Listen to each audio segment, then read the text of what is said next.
14장 1절부터 18절 말씀 한 절씩 교독하겠습니다.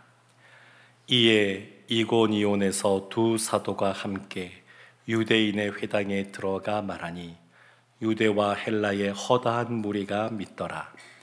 그러나 순종하지 아니하는 유대인들이 이방인들의 마음을 선동하여 형제들에게 악감을 품게 하거늘 두 사도가 오래 있어 주를 힘입어 담대히 말하니 주께서 그들의 손으로 표적과 기사를 행하게 하여 주사 자기 은혜의 말씀을 증언하시니 그 시내의 무리가 나뉘어 유대인을 따르는 자도 있고 두 사도를 따르는 자도 있는지라.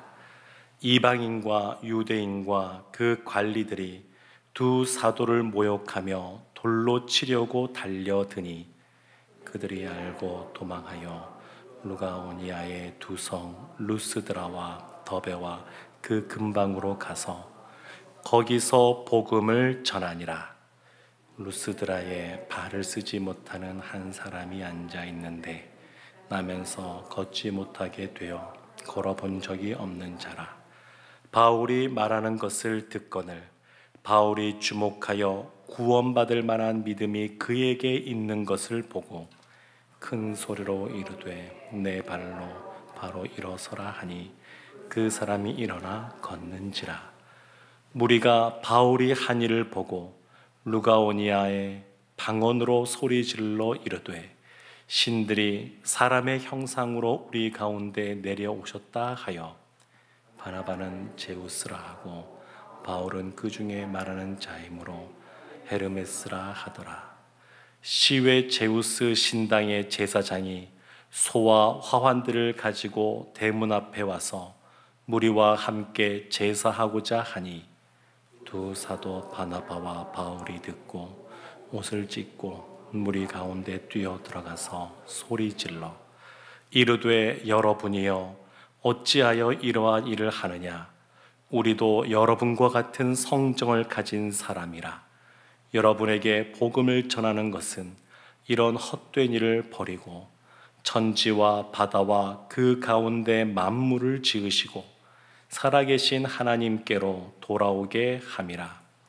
하나님이 지나간 세대에는 모든 민족으로 자기들의 길들을 가게 방임하셨으나 그러나 자기를 증언하지 아니하신 것이 아니니 곧 여러분에게 하늘로부터 비를 내리시며 결실기를 주시는 선한 일을 하사 음식과 기쁨으로 여러분의 마음에 만족하게 하셨느니라 하고 이렇게 말하며 겨우 무리를 말려 자기들에게 제사를 못하게 하니라. 아멘. 바울과 바나바가 이고니온으로 가서 복음을 전하기 시작합니다. 오늘 1절 말씀을 보면 그 두 사도가 유대인의 회당에 들어갔는데 이 앞에 부분과 좀 구별되는 것은 그 회당에 누가 모여 있냐면 유대와 헬라의 허다한 무리가 모였다. 그리고 그들이 복음을 듣고 예수 그리스도를 믿게 되었다. 이렇게 말합니다. 그러니까 회당이라 그래서 유대인 중심으로 원래 모이는 곳인데 유대인만이 아니라 헬라인들도 많이 모였습니다. 이제 이 바울과 바나바가 유대인뿐만 아니라 헬라인에게도 이방인에게도 더 많은 관심을 기울이는 것을 볼 수가 있습니다. 참 많은 사람들이 믿게 되었습니다. 근데 문제는 2절에 보니까 그러지 않은 사람들이 등장했습니다. 2절 말씀에 그러나 순종하지 아니하는 유대인들이 이방인들의 마음을 선동하여 형제에게 악감을 품게 하거늘. 순종하지 않는 유대인들 그리고 믿지 않는 유대인들, 대적하는 유대인들이 나왔는데 그들의 특징이 뭐냐면 다른 사람도 못 믿게 하는 겁니다. 다른 사람의 마음밭도 착하고 좋은 마음이 아니라 그냥 황폐한 길가와 같은 마음밭이 되게 하는 겁니다. 근데 그 방식이 보면 선동하는 겁니다. 선동하는 것. 자신만이 안 믿는 것이 아니라 예수를 믿고자 하는 사람들도 믿지 못하게끔 방해하는, 또 믿음 생활을 잘 하려고 하는 사람도 그렇게 믿음 생활을 잘 하지 못하게끔 떨어뜨리고자 하는데 그들이 선동하고 있습니다. 선동. 보십시오. 1절 말씀에서 바울과 바나바를 통하여 복음이 선포되었습니다. 그리고 그들이 예수를 믿었습니다. 그럼 이걸로 끝났느냐? 그렇지가 않다는 겁니다. 예수를 믿게 되는 것만으로 끝나는 것이 아니라 그들이 믿음 가운데서 잘 자라야 되는데, 그런데 그들을 선동하는 사람들이 있을 수 있습니다. 사실 여기는 유대인들이라고 나와 있지만, 믿지 않는, 받아들이지 않는 유대인이 나와 있지만, 이것을 영적인 눈으로 보면 지금 이 사건은 영적 전쟁 가운데 놓여 있다는 것을 알 수 있습니다. 지금 영적 전쟁입니다. 3절 말씀에 보면 바울과 바나바가 이렇게 했습니다. 오래 있어 주를 힘입어 담대히 말하니 주께서 그들의 손으로 표적과 기사를 행하게 하여 주사 자기 은혜의 말씀을 증언하시니. 그럼 이와 같이 마음을 선동해서 주님으로부터 멀어지게 하는 이와 같은 사단의 공격, 이런 공격이 있을 때에 어떻게 해야 되느냐? 두 사도는 오래 있으면서 말씀으로 양육했습니다. 가르쳤습니다. 지금 대적하는 유대인들도 말을 합니다. 말. 그런데 이 두 사도들도 말을 합니다. 그런데 대적하는 이들의 말은 사람들을 선동하는 말입니다. 선동하는 말. 근데 두 사도의 말은 뭐냐면 주님의 은혜의 말씀을 증언하는 겁니다. 너무나 대조가 됩니다. 영적 전쟁이 지금 이고니온에서 벌어지고 있는데 그 전쟁의 그 방법이 무엇을 통해서 벌어지고 있냐면 말을 통해서 지금 벌어지고 있습니다. 말. 그래서 우리도 이 말이라고 하는 것을 참 중요하게 생각해야 됩니다.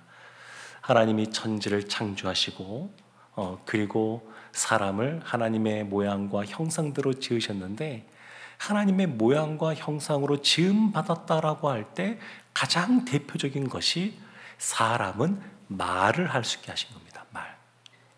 하나님이 천지를 말씀으로 창조하셨는데 그 사람에게도 이 말을 할 수 있게끔 하신 겁니다. 그래서 이 말이라고 하는 것은 너무나도 은혜의 말씀을 증언할 수 있는 그런 도구로 귀하게 쓰임받기도 하지만, 때로는 이 영적 전쟁 가운데 사람의 마음을 선동하게 하고 하나님으로부터 사람들을 멀어지게 하는 그러한 사단의 수단으로 쓰임받을 수도 있습니다. 그래서 늘 우리가 말을 참 중요하게 생각해야 됩니다.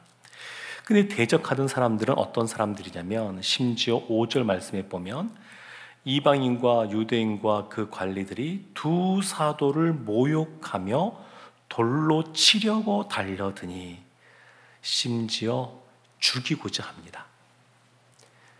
은혜의 말씀을 통하여서 오랫동안 그곳에 있으면서 사람들의 마음을, 흔들리는 마음을 붙잡아주고 그들을 잘 성장케 함에 있어서 그것을 더 이상 두고 보지 못하였다고 하는 이들이 돌을 들어서 치고자 합니다. 어떤 면에서 보면 이들의 전략이 먹힌 것 같습니다. 이들이 승리한 것 같습니다. 4절 말씀에 보면 시내의 무리가 나뉘어졌다고 합니다. 유대인을 따르는 사람도 나오고 그리고 사도들을 따르는 사람들도 나오고. 처음에는 1절 말씀에는 허다한 무리가 믿었는데 그 유대인들의 선동에, 마음을 선동하는 것에 넘어가서 그 두 부류로 사람들이 나누어지게 된 겁니다. 그러면 이 사단의 전략이 먹힌 것 같습니다. 뒤에 보면 6절 말씀에 그 두 사도가 그것을 알고 도망하여서 다른 지역으로 갔습니다. 사단이 승리한 것 같습니다. 두 사도가 복음을 전하면서 오랫동안 은혜의 말씀으로 사람들을 양육해내고, 사실은 신앙생활 하는 것도 보면 예수 믿음으로 다 끝나는 건 아니지 않습니까? 예수님 믿으면서도, 말씀에 기록된 말씀을 믿는다고 하면서도 우리의 삶 가운데 어떠한 어려운 문제가 생기면 마음이 흔들리기도 하고 의심이 들기도 하고 뭐 그런 것 있지 않습니까? 처음부터 그냥 꼿꼿하게 난 예수님 믿는다라고 함부터 그다음부터 아주 견고하게 반석 위에 서서 바람이 불어도 흔들리지 않고 그렇게 믿음이 성장하는 것이 아닙니다.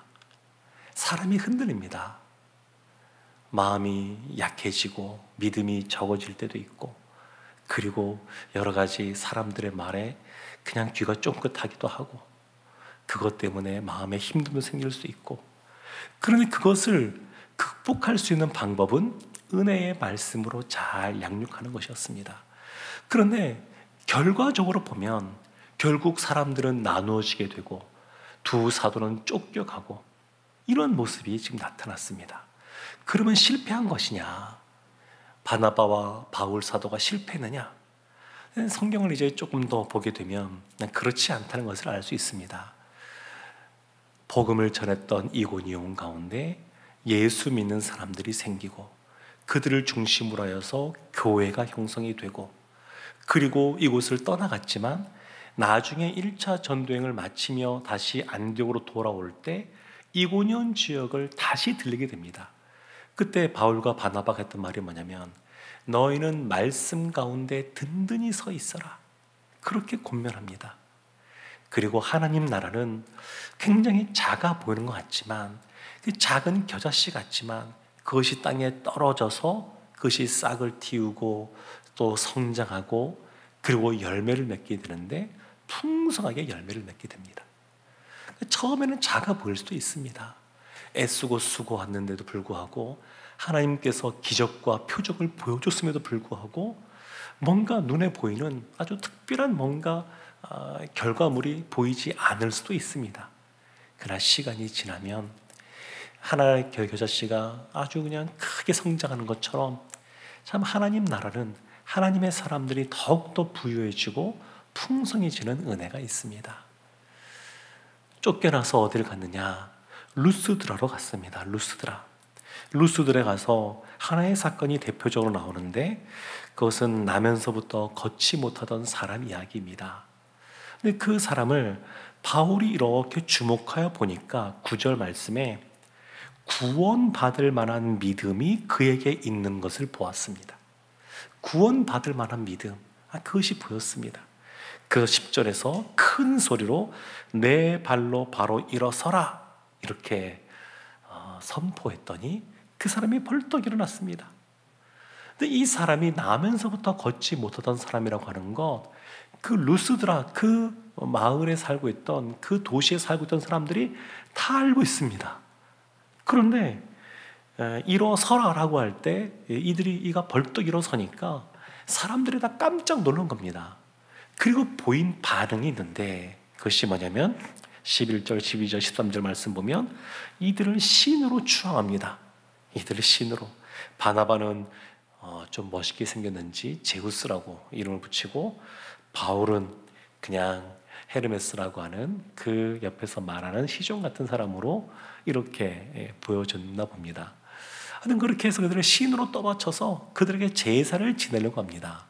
그때 이 바나바와 이 바울이 14절 말씀 보면 그들의 말을 듣고 옷을 찢고, 또 그들 가운데 이러면 안 된다, 살아계신 하나님이 계시는데 이러면 안 된다, 그래서 그들을 극구 말려서 제사를 못 지내게 그렇게 만류하는 장면이 나옵니다. 근데 이 말씀 보면 이런 생각을 해볼 수 있습니다. 하나님의 놀라운 표적이 나타남에도 불구하고 놀랍게 한 번도 일어나지 못했던 사람이 일어나 걷고 뛰는 모습, 이 놀라운 걸 보면서도 불구하고 하나님을 알고 있는 사람과 모르고 있는 사람은 이렇게 반응이 다르구나. 하나님을 모르면 이와 같은 표적이 나타나도 어떻게 해야 될지도 모르고, 보인들이 예전부터 믿고 섬겼던 우상을 숭배하듯이 그냥 그렇게 행하려고 그럽니다. 그래서 믿음 생활은 하나님을 잘 알아야 됩니다. 우리의 믿음 생활은 우리의 믿음의 대상이 되는 하나님을 먼저 아는 것이 중요합니다. 우리의 신앙생활을 하나님께서 묻지도 말고 따지지도 말고 믿기만 해라, 이렇게 말씀하지 않으십니다.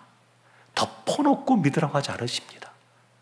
우리에게 하나님을 알 수 있는 이 성경 말씀을 우리에게 주셔서 날마다 하나님의 말씀을 상고하면서 하나님이 어떤 분인지를 알게 하십니다.